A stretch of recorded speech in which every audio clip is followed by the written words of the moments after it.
Hello बच्चों, कैसे हैं आप। आज नया लेक्चर लेकर आए हैं। डायमेंशंस पे ही जो हम लास्ट लेक्चर कर रहे थे उसी को ही कंटिन्यू करेंगे आगे, क्योंकि कुछ टर्म्स रह गई थी जो एक्सप्लेन करनी थी कि डायमेंशंस फॉर्म में वो कैसे लगती, क्योंकि आगे जब हम यूनिट्स और मेजरमेंट के न्यूमेरिकल करेंगे तो उनमें ये सब यूज़ होंगी और आपके आगे फर्दर इनका यूज़ है ही है कि आपको पता होना चाहिए कि इनकी यूनिट क्या है, डायमेंशन क्या है। बहुत इंपॉर्टेंट टर्म्स हैं ये, ठीक है ना, जो आगे +1 में भी यूज़ होंगी, आपकी +2 में भी यूज़ होंगी। और फर्स्ट चैप्टर के पॉइंट ऑफ व्यू से तो ये इंपॉर्टेंट है ही है। जैसे ही था हमारे पास रिफ्रैक्टिव इंडेक्स, आप ये 10th में कर चुके हैं। रिफ्रैक्टिव इंडेक्स आप लोगों ने स्टडी किया है रिफ्रैक्शन के अंदर, ठीक है ना। डेंसर और रेयर मीडियम का कौन बताता था, रिफ्रैक्टिव इंडेक्स बताता था। It is noted by mu. क्या होता है ये? It is the ratio of mu. क्या होता था बच्चों? म्यू होता था, it is the ratio of speed of light in vacuum divided by speed of light in medium. जिस मीडियम का हमें रिफ्रैक्टिव इंडेक्स मालूम करना था, ठीक है, तो वही मीडियम में स्पीड ऑफ लाइट कितनी है वो हमें गिवन होती थी। अगर मुझे म्यू इवेल्युएट करना था किसी भी मीडियम का तो हमें ये वैल्यूज़ गिवन होती थी और हम म्यू की वैल्यू फाइंड आउट करते थे और हमें पता चल जाता था कि कौन सा मीडियम कितना डेंस है, ठीक है। रिफ्रैक्टिव इंडेक्स बहुत इंपॉर्टेंट टर्म। अब देखो, ये रेशियो है speed of light in vacuum, मतलब स्पीड ही है एक तरीके से। जो हमारे पास LT स्पीड, वेलोसिटी का फॉर्मूला क्या हमने किया था, डायमेंशन फॉर्मूला LT - 1, और नीचे भी स्पीड ही है तो क्या हो जाएगा LT - 1, तो ये आपस में कैंसिल आउट हो जाएंगे। मतलब ये एक डायमेंशन लेस टर्म है, मतलब इसकी कोई भी डायमेंशन नहीं होती। जैसे हमने स्ट्रेन किया था, स्ट्रेन भी क्या होता था, चेंज इन लेंथ अपॉन में ओरिजिनल लेंथ। ऊपर भी लेंथ था, नीचे भी लेंथ था, लेंथ से लेंथ कैंसिल आउट हो जाता है, तो फाइनली हमारे पास क्या बन जाती है, डायमेंशन लेस टर्म बन जाती है ये भी, क्योंकि ऊपर भी स्पीड है नीचे भी स्पीड है। नेक्स्ट है यूनिवर्सल ग्रेविटेशन कांस्टेंट। ये तो आप 9th में भी स्टडी किया है आप लोगों ने, यूनिवर्सल ग्रेविटेशनल कांस्टेंट आपने स्टडी किया था। ग्रेविटेशनल फोर्स, उसका फॉर्मूला था G(m1m2)/r²। दो मासेस के बीच में जो फोर्स ऑफ अट्रैक्शन लगता है उसे हम क्या बोलते हैं, ग्रेविटेशनल फोर्स बोलते हैं। तो वो एक G आता था, G टर्म। G क्या होता है, यूनिवर्सल ग्रेविटेशनल कांस्टेंट होता है। यहाँ से अगर मैं G की वैल्यू आइडेंटिफाई करूँ बच्चों, क्या आ जाएगी, F × में r² डिवाइडेड बाय m1m2। अब देखो, मैंने आपको बताया था कि ये वेलोसिटी, एक्सेलरेशन, फोर्स, वर्क, इनकी तो स्पेशली आपको क्या करना है, डायमेंशन आपको याद रखनी पड़ेगी, ठीक है ना। वेलोसिटी की डायमेंशन क्या होती थी, LT - 1। एक्सेलरेशन की डायमेंशन क्या होती थी, LT - 2। और फोर्स की क्या होती थी, मास इंटू एक्सेलरेशन हो जाता था, mLT - 2। ये आपने हमेशा याद रखनी है, तभी हम आइडेंटिफाई कर पाएंगे। देखो फोर्स की अगर मैं पुट करूं, क्या है, mLT - 2। स्टेप बाय स्टेप करेंगे बच्चों, ठीक है। फोर्स की डायमेंशन अगर नहीं है तो पहले रिकॉल करना बच्चे, ठीक है। और R क्या होता है, लेंथ ही तो होती है, मतलब ये हो गया L²। मास m × m² बन जाएगा ये, ठीक है ना। यहां से फिर यूनिट क्या आ जाएगी बच्चों, देखो 1m से 1m यहां कैंसिल आउट हो जाएगा। यहां जो m रह जाएगा ऊपर जाएगा तो m की पावर क्या बना देगा, -1। ये L³ है ये हमारे पास, t की पावर -2। ये आपके पास क्या आ जाएगी, डायमेंशन फॉर्म आ जाएगी ग्रेविटेशनल कांस्टेंट की। बहुत ध्यान से करना है बच्चों, देखो सिंपल है बिल्कुल ही, आपको फॉर्मूला पता होना चाहिए। F = G(m1m2) में r²। यहां से मैंने G की वैल्यू आइडेंटिफाई कर ली, वो आ गई F × में r² divide by m1m2। F की वैल्यू हमारे पास क्या होती है डायमेंशन फॉर्म में, mLT - 2, ठीक है। नहीं है तो रिकॉल करनी है, पिछला लेक्चर जरूर स्टडी करें इस लेक्चर को करने से पहले, क्योंकि सारी फॉर्मेशन वही यूज होनी है पिछली, ठीक है। mLT - 2, R लेंथ ही है तो L उसका क्या है, स्केयर, m1m2। अगर मैं यहाँ m पुट करूंगा, यहाँ m पुट करूंगा तो बेस सेम होने से पावर ऐड हो जाएगी, तो m² हो गया। अब 1m से 1m तो आप कैंसिल आउट कर सकते हो, और यहाँ m की पावर 1 रह जाएगा। जब वो ऊपर जाएगा तो m की पावर -1 आ जाएगा। यहाँ l की पावर 1 है, यहाँ l² है, बेस सेम हो तो पावर ऐड हो जाती है, तो एल का क्यूब हो गया टी की पावर -2। नेक्स्ट आता है Planck's constant denoted by H. Formula याद रखना है बच्चों, इसका फॉर्मूला एनर्जी से आता है, energy is equal to H into frequency, H into frequency. तो यहां से एच क्या हो जाएगा बच्चों, एनर्जी डिवाइडेड बाय फ्रीक्वेंसी। अगर आप लोगों को ध्यान हो, मैंने बताया था कि एनर्जी और वर्क की यूनिट सेम होती है, तो जो वर्क की डायमेंशन होती है वही एनर्जी की डायमेंशन होती है। यहां थोड़ा सा रिकॉल करते हैं क्योंकि हमारा वर्क भी यूज होगा। वर्क किससे इक्वल होता था हमारे पास, फोर्स इनटू डिस्टेंस। ठीक है, ये तो किया हुआ ना। फोर्स क्या है, mLT-2, और डिस्टेंस क्या होता है L। तो हमारे पास फॉर्मेशन क्या बन जाता था, mL²T-2, ये फॉर्मेशन आ जाती है बच्चों। और यही किसकी होगी हमारे पास, एनर्जी की। यही किसकी फॉर्मेशन हो जाती है, एनर्जी की, क्योंकि वर्क का फॉर्मूला होता है फोर्स इंटू डिस्टेंस। फोर्स क्या होता है, mLT-2, और डिस्टेंस L में ही होता है, तो ये हो जाएगा m इंटू में L²T-2। वर्क की यूनिट जूल ही होती है, तो एनर्जी की यूनिट भी क्या होती है, जूल होती है। तो जो डायमेंशन वर्क की होगी वही एनर्जी की आ जाएगी। अगर हम यहाँ पुट कर दें बच्चों, यहाँ आ जाएगा mL²T-2 डिवाइडेड बाय फ्रीक्वेंसी की यूनिट क्या थी, T-1, क्योंकि वो 1 बाय टाइम पीरियड होती है। अब यहाँ से अगर सोल्व करें तो बच्चे आंसर क्या आ जाएगा, mL²। देखो T-1 ऊपर जाएगा तो T+1 बन जाएगा, तो यहां पर वैल्यू रह जाएगी बच्चों, इसको करके देखना है आप लोगों ने। mL², देखो T-1 ऊपर जाएगा, T की पावर +1 हो जाएगा, -2 + 1 -1, ये आंसर आ जाएगा हमारे पास। ठीक है, यहां तक h की वैल्यू हम आइडेंटिफाई कर लेंगे।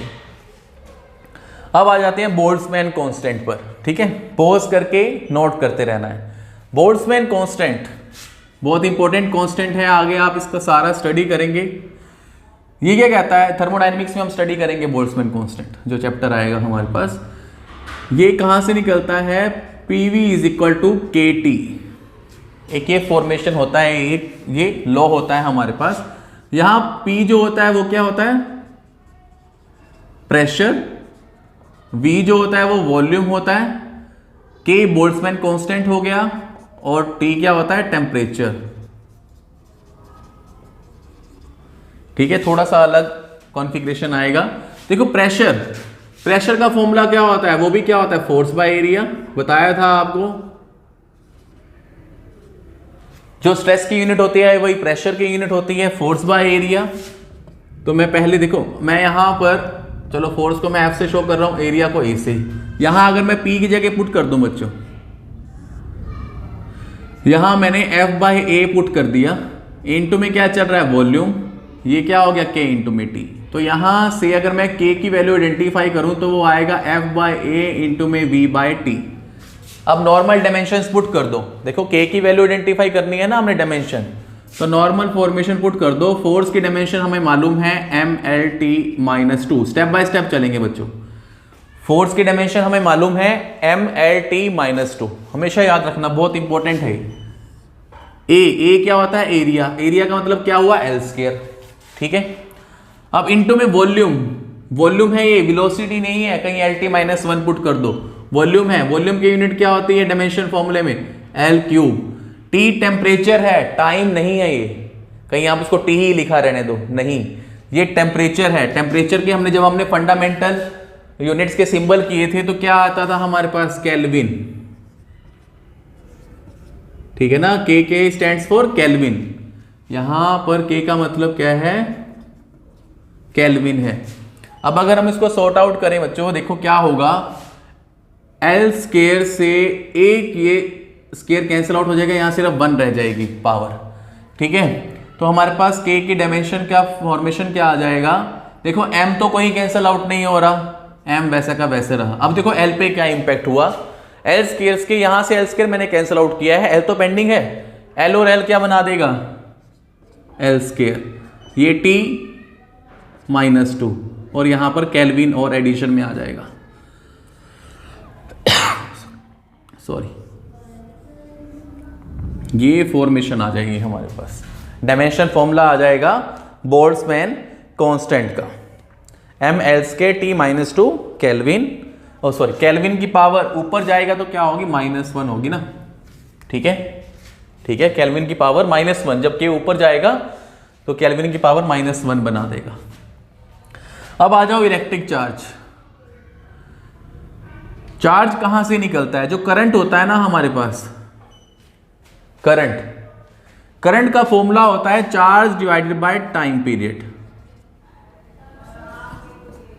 चार्ज को हम Q से शो करते हैं, जो करंट होता है वो होता है it is the ratio of charge divided by time period. वैसे तो होता है rate of flow of charge, ठीक है ना, rate of flow of charge, मतलब एक पर्टिकुलर टाइम पीरियड में कितना चार्ज फ्लो कर गया उसे हम क्या बोलते हैं, करंट बोलते हैं। तो मतलब Q divide by time period आता है। तो यहां से Q की वैल्यू क्या आ जाएगी, I इंटू में T, T यहां पर टाइम पीरियड है बच्चों, ठीक है ना, T जो है वो टाइम पीरियड है।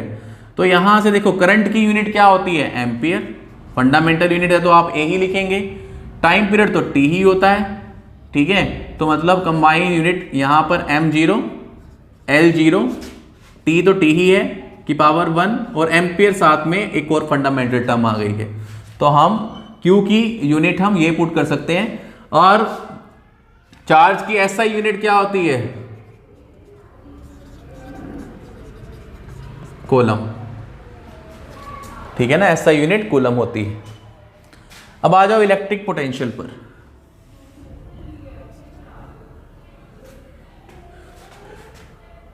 इलेक्ट्रिक पोटेंशियल पर, ठीक है, ये क्या होता है, it is denoted by V। Electric potential is denoted by V। अब इसका देखो फॉर्मूलाज हमें याद रखने हैं बच्चों, बस फॉर्मूला बहुत इंपॉर्टेंट है, फॉर्मूलाज याद रहेंगे तो बहुत इजी हो जाएगा प्रोसेस, और आपको करने ही पड़ेंगे बच्चे, क्योंकि यूनिट ऑफ मेजरमेंट में जब हमारे न्यूमेरिकल आते हैं तो वो किसी भी फॉर्मूला के ऊपर आ सकते हैं, तो आपको वो याद रहने चाहिए और सारे इंपॉर्टेंट है फिजिक्स पॉइंट ऑफ व्यू से। इलेक्ट्रिक पोटेंशियल क्या होता है, it is the ratio of work done divided by charge, ठीक है ना, work done divided by charge. देखो वर्क डन के तो यूनिट यहां पर हमने पहले से डायमेंशन फॉर्मूला लिखा हुआ है, वो अगर हम पुट कर दें तो हमारे पास आ जाएगा mL²T-2। चार्ज की अभी हमने आइडेंटिफाई की है, वो क्या होती है, T और A फॉर्मेशन ही होती है बस, क्योंकि M की पावर 0 है और L की पावर भी 0 है। अब इसको सॉर्ट आउट करें तो बच्चे क्या आ जाएगी हमारे पास, V की फाइनली यूनिट क्या आ जाएगी, M के साथ तो कोई फर्क नहीं पड़ा, M की पावर 1 ही रही, ठीक है, L को भी L भी बिना किसी इफेक्ट के L स्क्वायर ही रहा। अब देखो T की पावर 1 ऊपर जाएगा, T की पावर -1 हो जाएगा, तो ये बन जाएगा T की पावर -3, ठीक है ना, -2 पहले ही है, -1 और आ जाएगा, और एम्पियर की पावर -1। ये डायमेंशनल फॉर्मूला हमारे पास बन जाएगा। और SI यूनिट देखो, जिसकी SI यूनिट बहुत इंपॉर्टेंट है वो मैं आपको साइड बाय साइड बताता जा रहा हूं, क्योंकि आगे बहुत यूज होंगी। V की जो पोटेंशियल की होती है वो होती है volt, SI unit. Dimension formation में हम उसे ऐसे लिखेंगे, ठीक है, इन डायमेंशन फॉर्म हम वोल्ट जो पोटेंशियल है उसको ऐसे लिखेंगे, SI यूनिट में उसकी जो यूनिट होती है वो होती है वोल्ट, ठीक है। इसे पोज करके नोट डाउन करो, फिर हम आगे मूव करते हैं।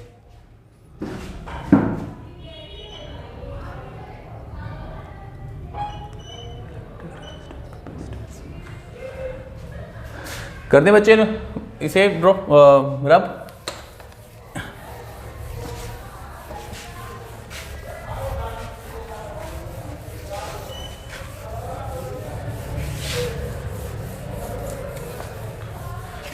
जो भी करवाया जा रहा है आपने उसे अपनी नोटबुक में राइट करते रहें। उसके बाद हमारे पास आती है